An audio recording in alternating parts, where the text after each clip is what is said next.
we're not. Oh, we're not. So, at the start of the season, we, as in a podcast in its infancy, made some predictions. And we thought now is the time to go back and see how those predictions, how we fared. See what happened. So the first one is that we both chose who we thought would win the Premier League. Yep. We made these predictions before game week 1. These were all made before a ball had been kicked in anger or joy in the Premier League. True. Can you remember who you picked Yep. to win? Who did you say would win the Premier League? Chelsea.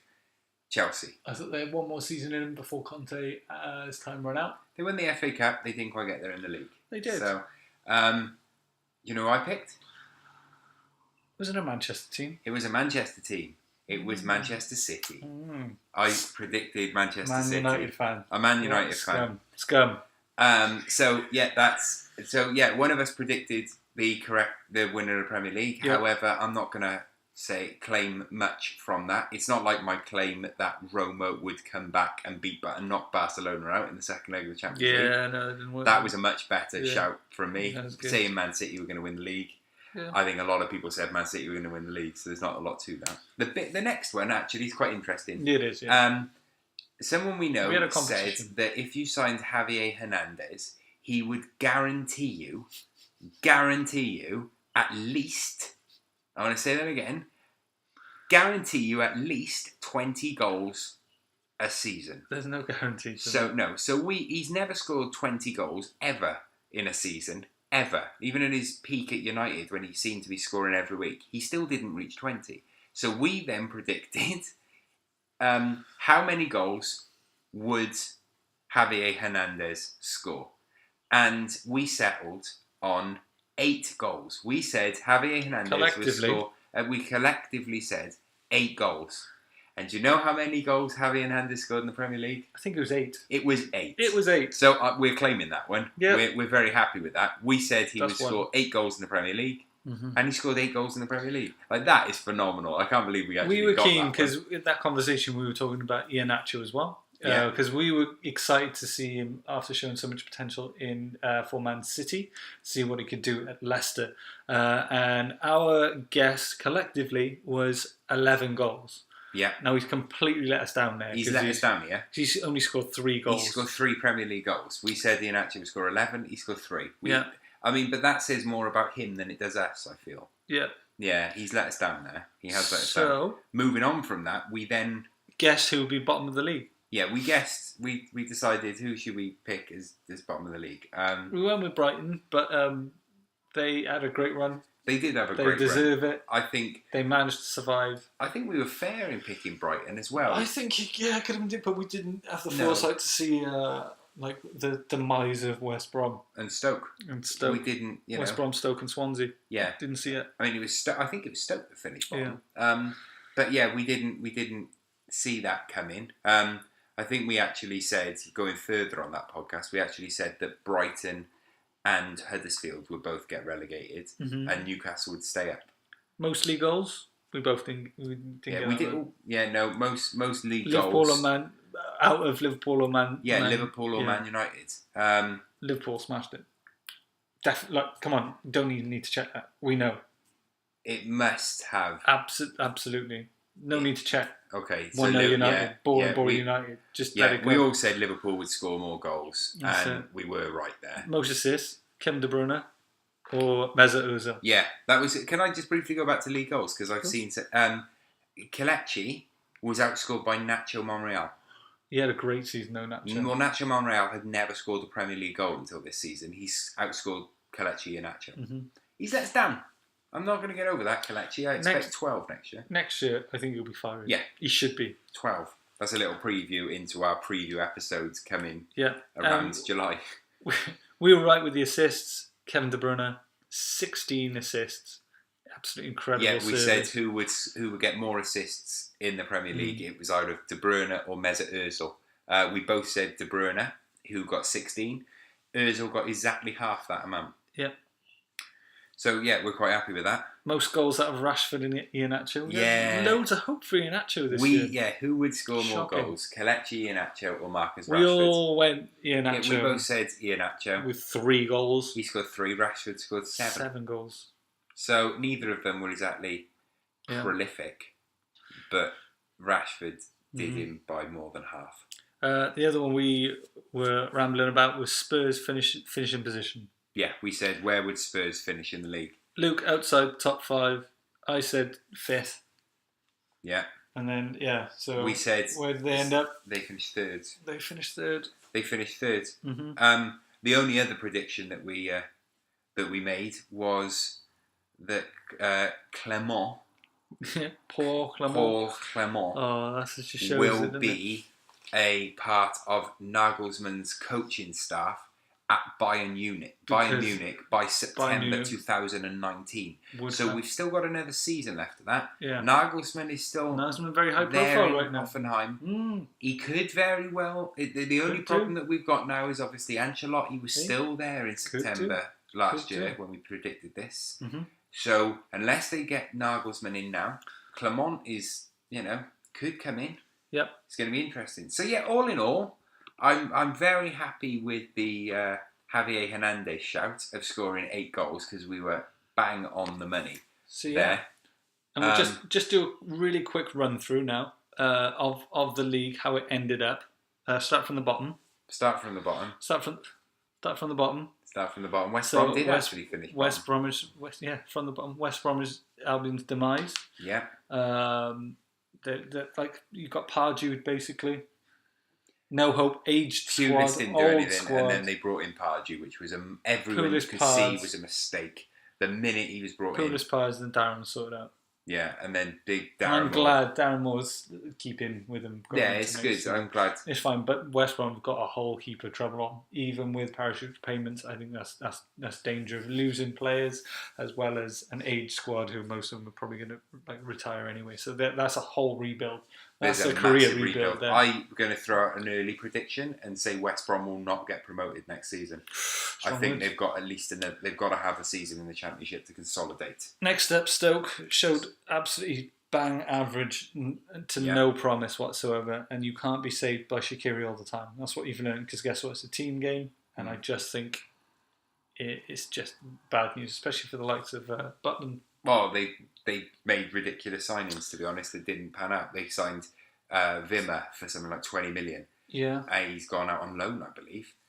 Gianni Mbula as well. Yeah, and Hesse, who is still a great player, but he's disappeared off the... So they just made bad signings. And Stoke, we thought they were going to get out of it. And that last run says what you need to. Right? They had 5 losses on the bounce. They could and should have remained in the Premier League, but they didn't. Swansea they were doomed. Bottled it, which is horrible for us to say, because we would have wanted Cardiff City and Swansea being in the Premier League next season. That would have been awesome. But it's not the case, and that sucks, because I really look forward to that. Southampton really cut it fine. They probably should have been them or Huddersfield probably should have gone down and replaced Swansea bottling it. But Southampton, I don't know what's happening. The model, the ethos has gone completely from what it was. There's nothing coming through the ranks. They've just sold all those players, and I can't see any youth development coming through there. Huddersfield, big up to Huddersfield and Brighton. They've done wonderful. Did well, finishing 16th. Incredible. The start of the season Huddersfield actually had was absolutely sublime. It was great to see. Moy with his goals chipping in. Absolutely fantastic to see. And Wagner has done a beautiful job there of just surviving. Same as Houghton at Brighton. Yeah. Brighton have been strong. We thought they would actually go down. They proved us wrong. Happily staying in there. Hopefully they can rebuild on next season.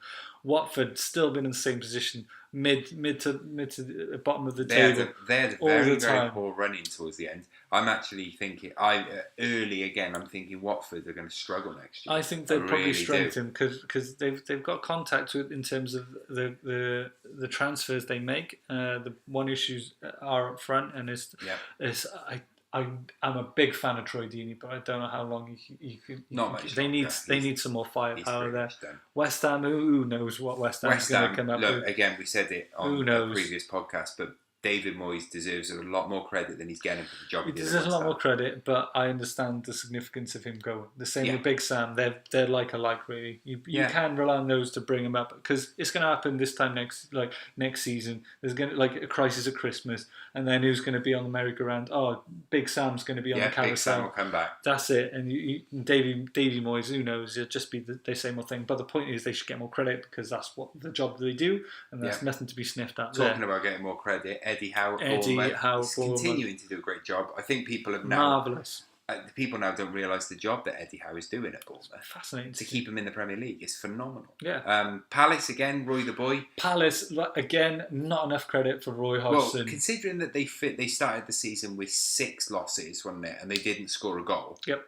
5 or 6, I forget now. They were rock bottom. They had the worst start to a Premier League. Favourites to go down, favourites to lose all the players, favourites to be the worst. Straight away. Yeah, totally. And Roy comes in, works his absolute magic. Finished 11th. Still some life in the old dog. Yeah, in the last 5 games, they have 4 wins and 1 draw. Yeah. Unbelievable. 11th they finished. Another one, Rafa Benitez. Rafa, top will half he finish. Will he go? Doesn't matter. He's out of one. He's proved He's certainly not what he going can to go do. to West Ham. I can't see Rafa Benitez leaving one absolute nightmare destined for better to join another one. If he doesn't get any more backing, he deserves a go somewhere else. Because on that squad, to get him to 10th is absolutely incredible. Phenomenal job. Leicester, we talk about the highs and lows of Leicester. Leicester just bubbling away in 9th. Until next season, until they actually maybe have put a run together or something. They've signed Ricardo Pereira. They've got Silva in midfield, who's going to Portugal in the midfield. Who knows what will happen to Leicester next year? But Vardy will be there, consistently performing, 15 to 20 goals a season. Okazaki, I hope he plays a bit more, but some surgeries needed for Leicester. Again, a manager needs to come in there. Same with Everton, really. Finished above Leicester in 8th. Who were looking at relegation before Big Sam stepped in. Yeah, they were terrible. They signed 10 number 10s and tried playing them all in one go, and they just conceded a lot of goals. Throw Theo in the mix, see what happens. Yeah. I'm glad Theo's playing. A lot of surgery he's doing on that squad. Yeah, I'm glad he's getting a run out, but geez. They need to get rid of players. They need a spine, and that's an aged defence. Yeah. Ashley's probably going to go. Jags is probably done. Baines is getting up there. Seamus Coleman is older than people think he is. Yeah, but that injury is just rotten. Yeah, the injury so to get back on track is amazing to see. There's a lot of work needed doing in that squad. Burnley, we can't wax lyrical about Burnley enough. Burnley are incredible. Burnley had a terrible last few games.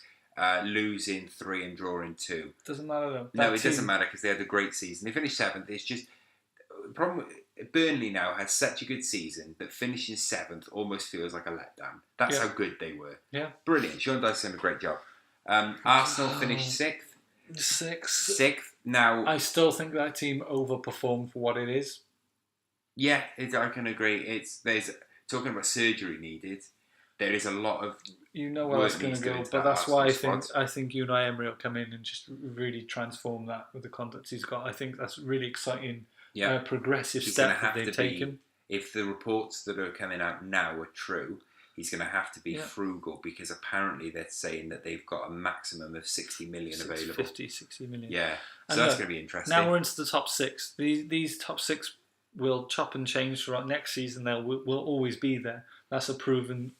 Yeah, so not only Arsenal, you've got Chelsea, who have actually come away with some silverware, winning the FA Cup. Winning the FA Cup, they're going to be in the Europa League next season. Yep. A competition which, let's be honest, they should go all out to win. Yeah. They should go all out to win. Really annoyed Arsenal aren't in that final. That would have been a beautiful send-off, but it's not to be. Not to be. Liverpool, what more can we say about Liverpool? What more 4th. can we say? It doesn't matter where they are in the league because, City beasted it. Yeah. Now they've got Champions League. Win or lose, that's a hell of an achievement for Liverpool to go to. Yeah, Champions League next season and they're in the final. It's not all about Mo Salah. It's about those young kids who stepped up to make it that squad mentality, and that's what Klopp does. Robertson especially. Alexander-Arnold as well towards the second half. Joe Gomez as well to a certain extent. Joe Gomez is almost to get had England call-ups, to be in the Champions League final against Real Madrid. That's the stuff dreams are made of. That's incredible. Tottenham Hotspur, number 3. What can you say about them? Tottenham Hotspur not going to get anywhere. No, the same again that we've said countless times. Well, yeah, this is the thing. we've said this countless times, Tottenham have had another successful year. They've now fallen into that Arsenal position, haven't they, really? Where they're getting top 4 finishes every season. Unquestionably, it is progress. And I love Poch. It is progress. Well, I think Poch is great. It is progress based on the last 10 years. Mm-hmm. Based on the last 2 years, yeah. I would say they've fallen behind this year. They can definitely pick that up. However, again, there's talk of a lot of... We've said this before. I now think Tottenham Hotspur find themselves in a position where they either, one, have to start winning trophies, yep. because you can't pay players less money. I know it's incentive-based because I keep getting yelled at by Spurs fans. I know Harry Kane will earn, if he hits his bonuses, incentives, which are match incentives as well. So he has to hit them throughout the week and on match day. Then he can earn 150 grand a week.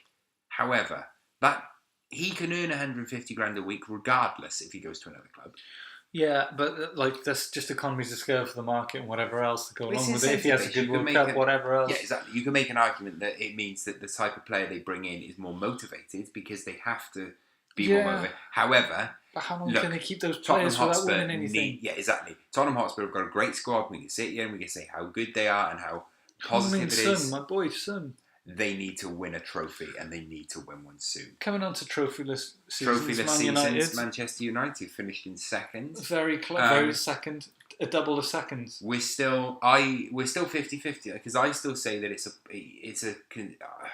I think it was a positive year based on finish last season. They're second in the league. It's their highest placed finish since Alex Ferguson left the club. It is progress. They finished with 81 points, which would have been enough to win the Premier League something like 7 or 8 years. And that brings us on to Manchester City. Man City, who have outgunned, outperformed every single one. We were just looking earlier on the assist table, and it's just 4 Man City players consecutively getting around about on average 13 assists each. That's outrageous, and they need the credit where credit is due. What they've done, their style, their ethic, their brand of football has just punched everyone out of just KO'd everyone. Yeah, and to do it in that style under Pep Guardiola deserves more credit than's being given. Yeah. So that's our little roundup. So thanks for listening this season. We're not going anywhere. We are going to be taking a 2-3 week break from live podcasts, just getting it out there now. Because we need to go to Russia. We need to get our bags packed and we need to be getting away. So we will be coming back in time for the World Cup. We will be doing live podcasts and we will be in Russia.